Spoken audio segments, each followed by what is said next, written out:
ভুরুঙ্গামারীতে অভ্যন্তরীণ বোরো ধান চাল সংগ্রহ কার্যক্রমের উদ্বোধন।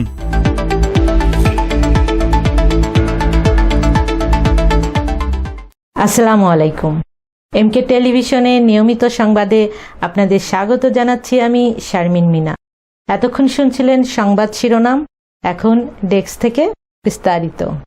কুড়িগ্রামের ভুরুঙ্গামারীতে অভ্যন্তরীণ বোরো ধান চাল সংগ্রহ 2026 কার্যক্রমের শুভ উদ্বোধন করা হয়েছে।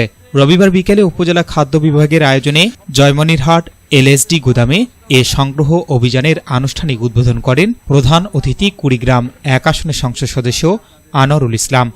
উপজেলা খাদ্য নিয়ন্ত্রক হামিদুল ইসলামের সভাপতিত্বে অনুষ্ঠানে উপস্থিত ছিলেন উপজেলা কৃষি অফিসার কৃষিবিদ আব্দুল জব্বার, জয়মনিরহাট খাদ্য গুদামের ভারপ্রাপ্ত কর্মকর্তা মাজেদুল ইসলাম, উপজেলা বিএনপির আহ্বায়ক আলাউদ্দিন মণ্ডল, সদস্য সচিব শহীদুল ইসলাম, উপজেলা বিএনপির যুগ্ম আহ্বায়ক ও জয়মনিরহাট ইউপি চেয়ারম্যান আব্দুল ওয়াদুদ, মা অটোমিলের মালিক ও অন্ধারিঝাড় ইউপি চেয়ারম্যান জাবেদ মণ্ডল, সুমন অটোমিলের স্বত্বাধিকারী খাদিমুল ইসলাম, দিনা অটোমিলের স্বত্বাধিকারী আব্দুল হাকিম সহ অন্যান্য সুধীজন।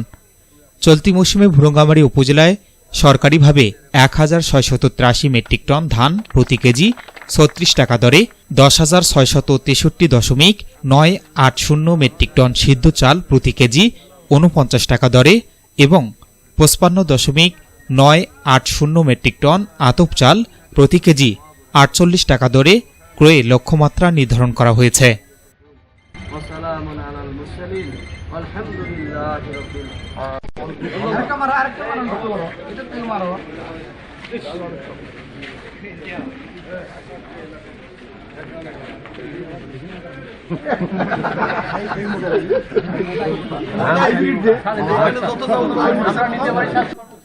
S Rahman, news desk, MK television.